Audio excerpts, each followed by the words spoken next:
আসসালামু আলাইকুম ওরহমতুল্লাহ। সুপ্রিয় দর্শকবৃন্দ, আশা করি আল্লাহর অশেষ মেহেরবানি ও দয়ায় আপনারা সবাই সুস্থ আছেন। দর্শকবৃন্দ, আজকে আমরা আলোচনা করব খুবই গুরুত্বপূর্ণ একটি টপিক নিয়ে। সেই টপিকটি হচ্ছে, আমরা অনেক সময় ঘুমের মধ্যে খারাপ স্বপ্ন দেখি। খারাপ স্বপ্ন দেখার কারণেই আমাদের ঘুম ভেঙে যায় এবং অনেক ভয়ভীতির সৃষ্টি হয়। এটা একটা অনেক বড় ধরনের সমস্যা, যেটা সমাধানের জন্য আমরা বিভিন্ন হুজুরদের কাছে যাই এবং বিভিন্ন জারবুক করি এবং তাবিজ দোয়া গলায় জোড়াই। কিন্তু প্রিয় দর্শক, এসব আমরা না করে আমরা কিন্তু নিজেরাই হুজুর সাল্লাল্লাহু আলাইহি ওয়াসাল্লাম এর দেওয়া সুন্নত অনুসারে আমরা কাজ করলে ইনশাআল্লাহ চিরজীবনের মতো এই রোগ থেকে আমরা মুক্তি পাব।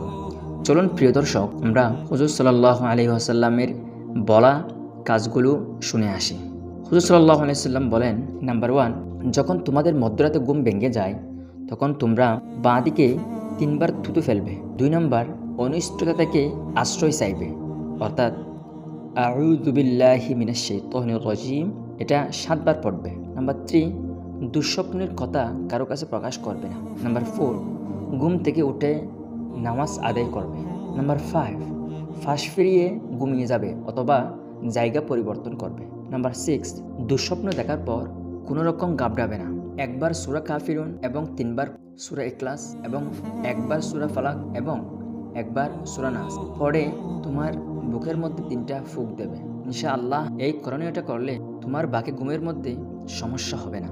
তারপরেও রাসূল সাল্লাল্লাহু আলাইহি ওয়াসাল্লাম ঘুমানোর আগে কিছু আমাদেরকে নির্দেশনা দিয়েছেন, যেগুলোর উপর আমরা আমল করে ঘুমিয়ে পড়লে আমাদের পুরো ঘুমটাই খুবই মনোমুগ্ধকর হবে।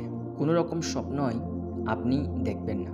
হুজুর সাল্লাল্লাহু আলাইহি ওয়াসাল্লাম এর ঘুমানোর সুন্নাত হচ্ছে, আপনি প্রথমত ওযু করবেন, একবার আয়াতুল কুরসি পড়বেন। হুজুর সাল্লাল্লাহু আলাইহি ওয়াসাল্লাম বলেন, যে ব্যক্তি আয়াতুল কুরসি পড়ে ঘুমায় সে ঘুম থেকে ওঠার আগ পর্যন্ত তার দায়িত্বরত থাকার জন্য আল্লাহ তাআলা 2 জন ফেরেশতা নিয়োজিত করেন, যেন তাকে মানুষ এবং জিনজাতি কোনো রকম শারীরিক এবং আর্থিক ক্ষতি করতে না পারে।